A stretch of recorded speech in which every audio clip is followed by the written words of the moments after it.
নমস্কার, এডুচর্চায় সকলকে স্বাগত। এই যে আমরা স্ক্রিনের ওপর একটি নোটিফিকেশান দেখতে পাচ্ছি ফিনান্স ডিপার্টমেন্টের পক্ষ থেকে, যে allotment for payment of one time terminal benefit rupees 3 lakhs to the all categories of contractual workers on superannuation at the 60 years of age. তো 60 বছর বয়সে যে সমস্ত ওয়ার্কার অর্থাৎ কর্মচারী রিটায়ারমেন্ট নেবেন, তাদের রিটায়ারমেন্ট বেনিফিট অর্থাৎ টার্মিনাল বেনিফিট এককালীন 3 লাখ টাকা দেয়া হবে। এবার এই নিয়ে প্রশ্ন উঠছে যে তাহলে কন্ট্রাকচুয়াল বলা হচ্ছে কর্মচারী, তো এসএসকে এমএসকে টিচাররা কি কন্ট্রাকচুয়াল কর্মচারী?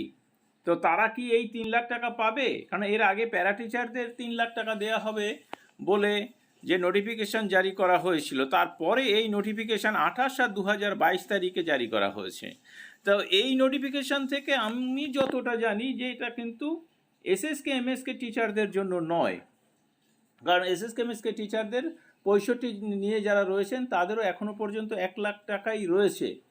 এমনকি যারা 60 নিয়ে রয়েছেন তাদেরও এখনও পর্যন্ত কিন্তু 1 লাখ টাকাই রয়েছে, 3 লাখ টাকা হয়নি। 3 লাখ টাকা হয়েছে কিন্তু সেটা মনে হয় এখনও পর্যন্ত ফিনান্স থেকে পাস হয়নি। তাই এই বিষয়টি নিয়ে আমি পরের ভিডিওতে বিস্তারিত আলোচনা করব, তখন ব্যাপারটা বুঝতে পারবেন।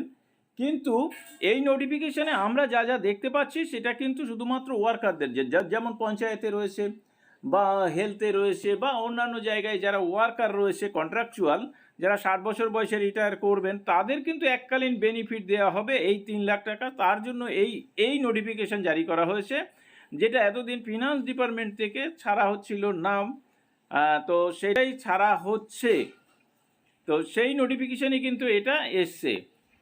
অতএব যে এটি হচ্ছে সমস্ত ধরনের কন্ট্রাকচুয়াল টিচার যারা কন্ট্রাকচুয়াল ওয়ার্কার যারা রয়েছেন তাদের জন্য এই নোটিফিকেশান, তারা এককালীন বেনিফিট কিন্তু 3 লাখ টাকা পাবেন আফটার রিটায়ারমেন্ট 60 বছর বয়সের পরে। এবার দেখা যাক যে এসএসকে এমএসকের এবং একাডেমিক সুপারভাইজারদের যাদের এখনও পর্যন্ত টার্মিনাল বেনিফিট 3 লাখ টাকা হয়নি তাদের নোটিফিকেশান কবে আসে।